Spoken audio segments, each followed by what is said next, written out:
You made a tremendous decision to join In the Trenches with Dave Lapham today because we have the great Peter King. He is the NFL insider. He is the NFL information man, and he gave some good tidbits in our little podcast. Man, this guy, he talked about the signing of Orlando Brown, what the market was like, surprisingly, for Orlando Brown. Talks about safeties in free agency. Talks about the draft, the overall draft, position groups that are strong, position groups that aren't. This is something that you need to learn about as the Bengals venture into the offseason, free agency, the upcoming draft, different buckets to improve their football team. Peter King has some answers for us. You're going to like it.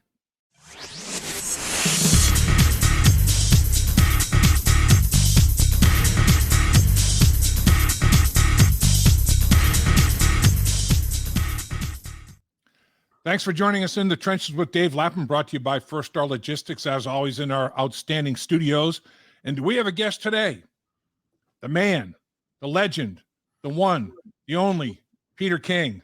When we're talking NFL football, we're talking with Peter King because this guy is a football insider, expert, everything there is to know about the National Football League. What up, sir? Hi, Dave. Good to be with you. So, good to be with you as well. What is the reaction around the National Football League with the massive signing of a massive man, an imposing figure, Orlando Brown, all 6'8", over 360 pounds of him, to the biggest bonus ever given an offensive lineman, $31 million upfront signing bonus of a $64 million contract. What's the reaction around the league, Peter? I think there's a lot of surprise, Dave, that there wasn't a bigger market for Orlando Brown. He was clearly the best left tackle on the market. And I think there was a lot of surprise that he got basically $16 million a year. And look, I think there is something to be said for being patient, not jumping out at the start of the market. I have a feeling that if the Bengals did this deal, 72 hours earlier or whatever, 60 hours earlier, 2.5 days earlier, like at the start of the market on Monday, right, they would have paid a lot more than, I think it's 4 years, $64 million, something like that. But the amount of money that Orlando Brown got surprised me because I thought, and look, when I was at the Combine, Dave, a couple of weeks ago, I went over all the free agents. It's a very light class, as you know. It was not a good class. But I went over all the free agents, and everybody thought that Orlando Brown would be a top 5 sought after free agent because the market was so light at the tackle position. So, good for the Bengals to, have basically been patient and paid what they wanted to pay and not what Orlando Brown wanted at the start of the whole process.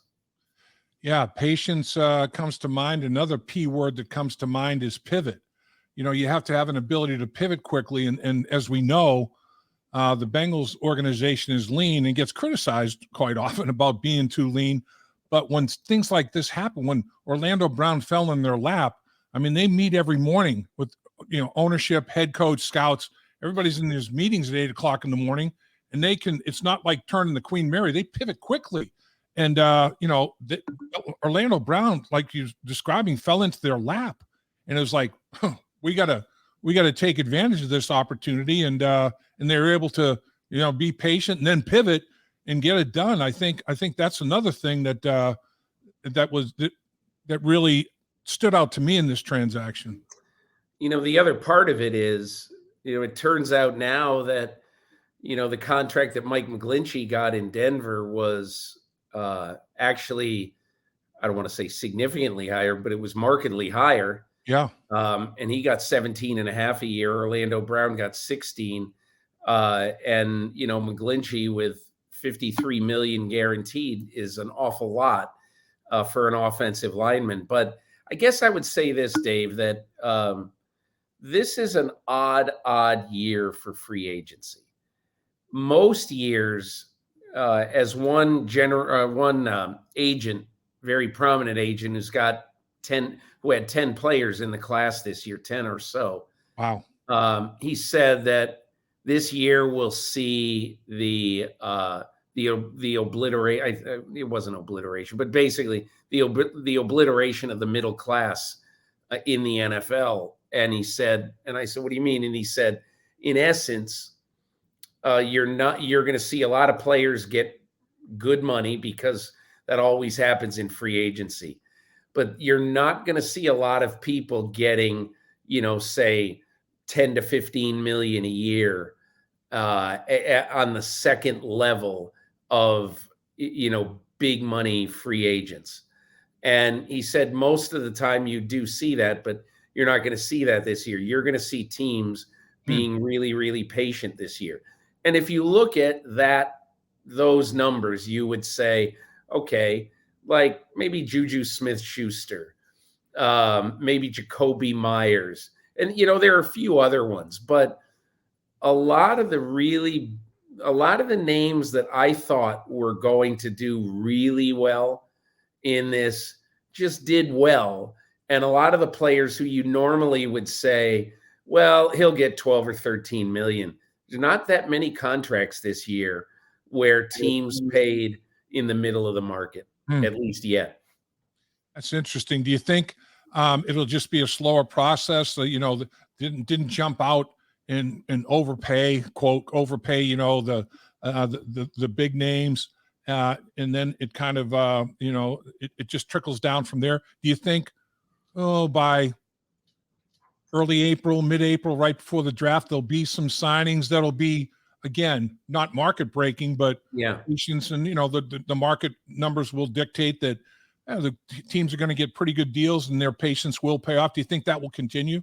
Dave, you're going to see some teams gamble at keeping the offers low to players, because right now a general manager can say to an agent very simply, hey, we're going to just hold off and see what we do in the draft.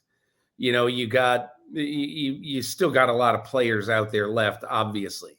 Teams are going to say, we're going to hold off, see what we're going to do in the draft.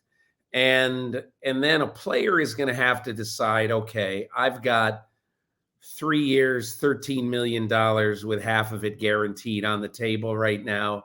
So should I either take that, because maybe if this team that's drafted me drafts somebody at my position, the offer is going to go away.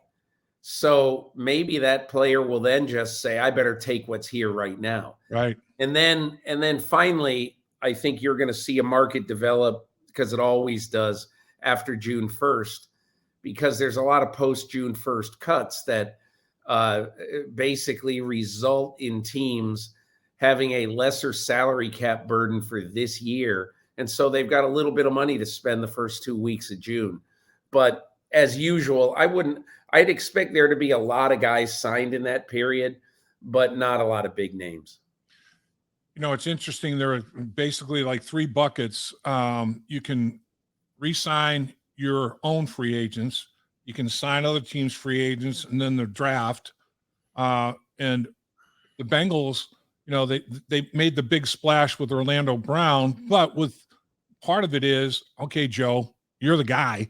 You're the guy that we're going to set the bar, and our budget's going to be predicated on what we're paying you here. They want to get Joe Burrow extended, and signing Orlando Brown sends a big message of commitment to Joe Burrow, I would think, and his people. And I know they're talking, but I don't know how close they are.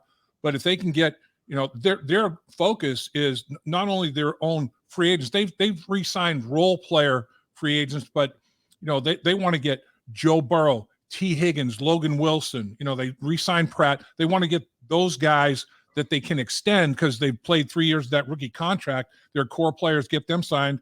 Then they got Orlando Brown, and then the draft. So it's interesting how different teams manipulate those buckets, isn't it? Well, for the Bengals, I think the most interesting thing is going to be, Mike Brown, this is the thing that I think a lot of fans, Dave, don't really understand that much about the process of what's going on right now. And that is, if you think about it, there is this weird rule in the NFL that should not be a rule anymore, but it's a rule. And it's called the contract escrow rule. If you sign a guy to a contract and guarantee him, say, $200 million over 4 years, you've basically got to take about $150 million of that and put it in a league escrow account. You have to put the cash in this account. Right. Why do you have to do that? Because the league used to have this rule when owners weren't as financially solvent as they are right now. And they used to have this rule that said, if you guarantee any money in a contract, you have to put it aside. So that guaranteed money, no matter what happens to your business, no matter whether you sell the team, whatever, that money is in place to pay the player. So obviously, when the Denver Broncos do that, and they're owned by the Waltons, yep, who are worth $74 billion, essentially, it's a little bit different than both the Chargers with Dean Spanos and the Bengals with Mike Brown. Right. Now, Mike Brown obviously is a wealthy man, but the problem with thinking that Mike Brown is going to be able to sign Joe Burrow, Jamar Chase, Orlando Brown, T. Higgins, all of these, and the veterans you have on your team that you want to keep. Right. You mentioned Logan Wilson. Obviously, they want to keep Logan Wilson. But what happens then, obviously, Dave, is that Mike Brown then has to get that money from somewhere, and he's got to put the cash in a league escrow account. So let's say he signs Burrow for 5 years, $275 million. I have no idea. It's all monopoly money to us. Sure. But he has to sign. So now he's going to have to find somehow, some way, about $220 million to put in escrow.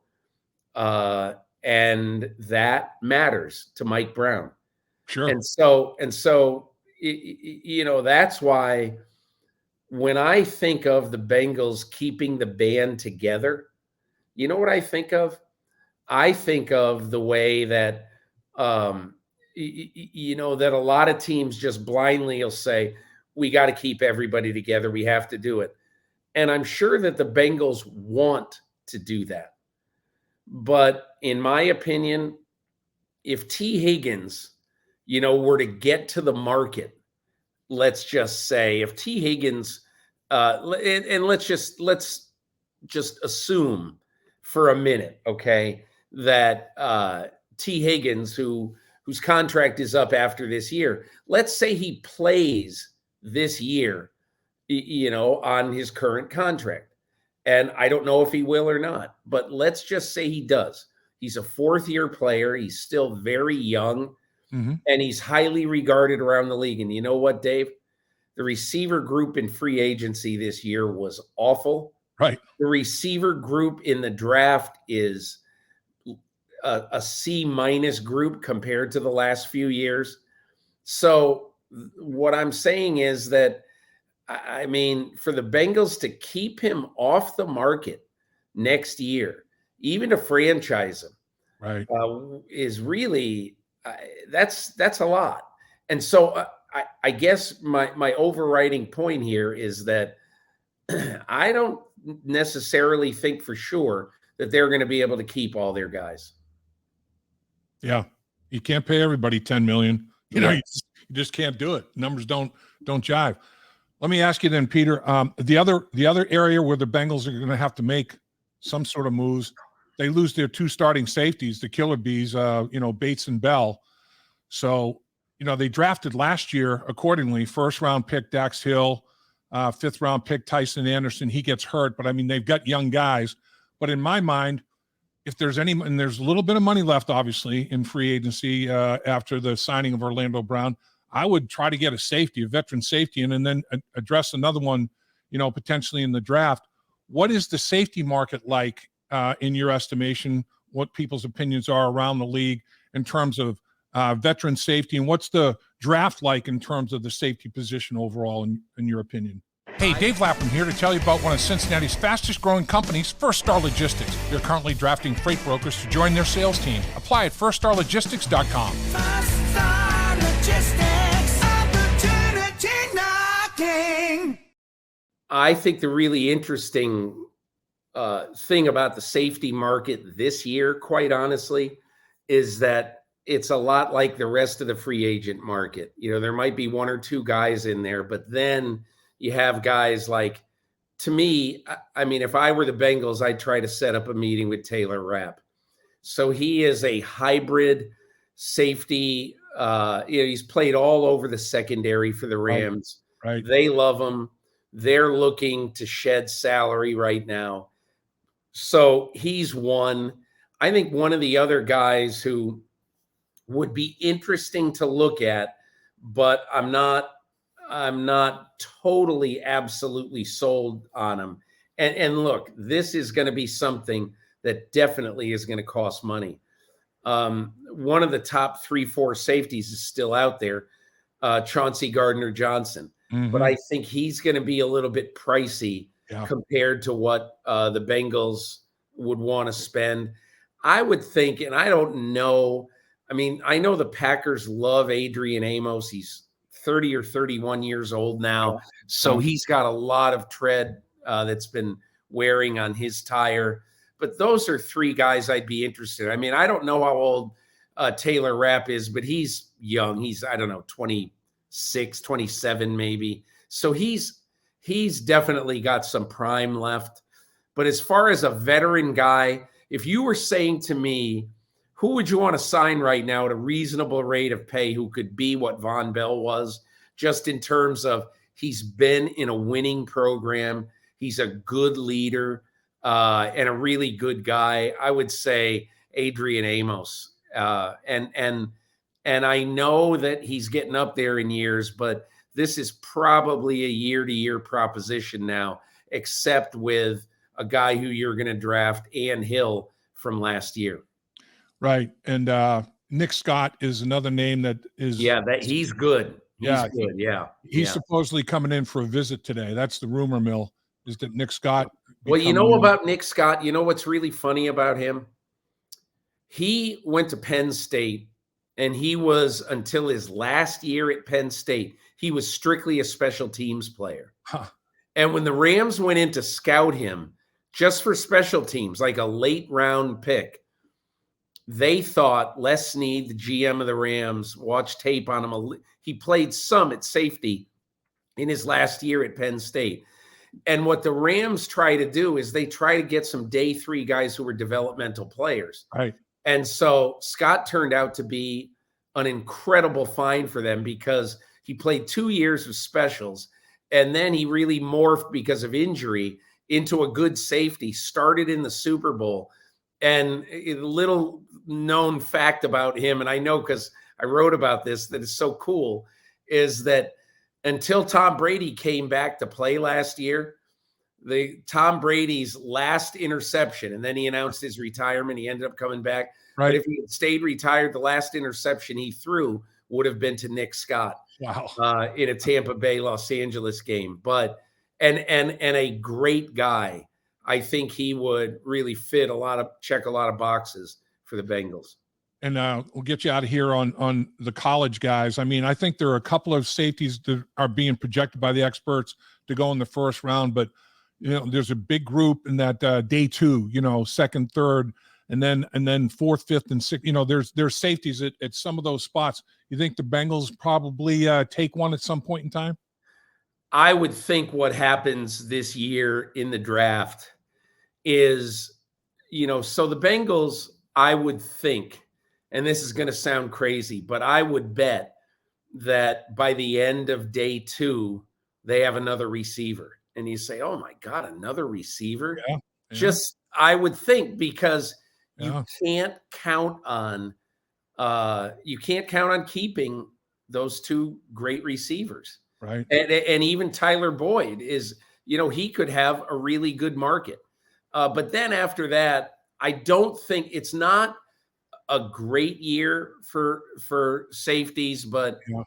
I know at the scouting combine, there were some hybrids there that people were talking about. I know there's one guy named Martin from Illinois. Yep. And I don't know a lot about these guys, Dave, because I don't study them and I really don't care all that much, except when it comes to the mock draft. Sure. But I think the one thing to understand about this draft right now is that I think the Bengals are in a good position to get a lot of guys in this draft, especially on day 3, who are going to be really interesting prospects just from this standpoint.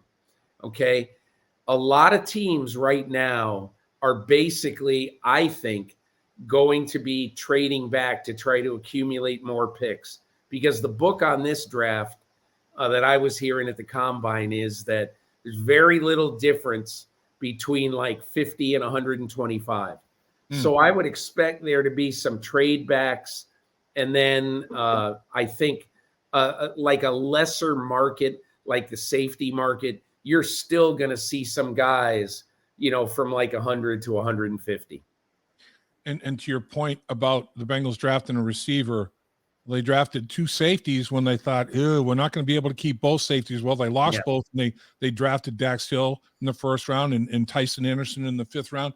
Yeah, it makes sense what you're saying. It's what the draft is for. And look, especially if you look at the Bengals right now, Dave, the Bengals, I might argue that this draft is really, really important for Duke Tobin. Right. And look, all drafts are important, but the reason why I think this draft is really important for him is because he cannot have a subpar draft this year, because these guys are going to have to play, because you're not going to be able to go out and solve all your problems by going to buy even in reasonably priced free agency. You're not going to be able to solve your problems because you have to save that money for your great weapons, your veteran players right now. So the Bengals are in a tough spot. If I were them and Duke Tobin had a good pep talk into his scouts and the assistant coaches, I'd be giving it right about now. Yeah, and you make another good point. Look at the Chiefs.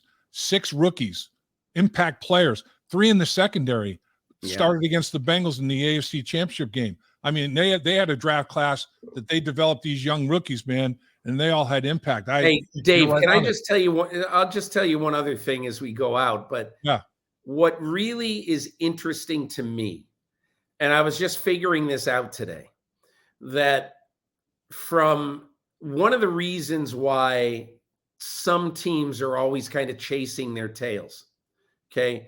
The New York Jets, from January 1, from New Year's Day 2019 to today, of the 71 players on their roster right now, today, 0 were on their roster 4 years ago. Wow. And that is that's what kills teams. If you don't have any, and you look at Kansas City Chiefs, they've only got 6, but still, that's a lot. 6 guys, and that includes Mahomes, that includes Travis Kelce, and so what I'm saying is that if you have a bunch of drafts where you stumble around and you don't get keepers and you don't get second contract guys, because when I tell you that the Jets have 0 players left from before New Year's Day 2019, what that says is that of all the guys they have, they're not signing anybody to a second contract. Right. That's just simply bad drafting. And that comes from taking Christian Hackenberg in the 2nd round. And so this is why right now, in my opinion, this draft is really important for the Bengals. Great insight, great information as always. Peter King, you are the best, sir. Thanks so much for your time. I know you're busy, and we really appreciate your time. Okay, no problem, Dave. Have a great day. Thanks, you too. Dave Lapham here, and every day I am grateful for my experience to have played professional football. As a player, I realized self-motivation, leadership, and appreciating your teammates are key. At First Star Logistics, you can use those same attributes to create the life you want for you and your family. Build your future by working hard like I did. You'll see results both on and off the field. Call First Star Logistics today and be part of our winning team. Opportunity knocking. Hey there, everybody. I'm Dave Lapham, and we do a podcast called In the Trenches with Dave Lapham, brought to you by First Star Logistics. And if you want to hit the like button on when you're reserving any video, that'd be a good thing to do. And if you want to subscribe and not miss any videos, make sure you do that, because we are going to try to cover the Cincinnati Bengals every way that they can be covered.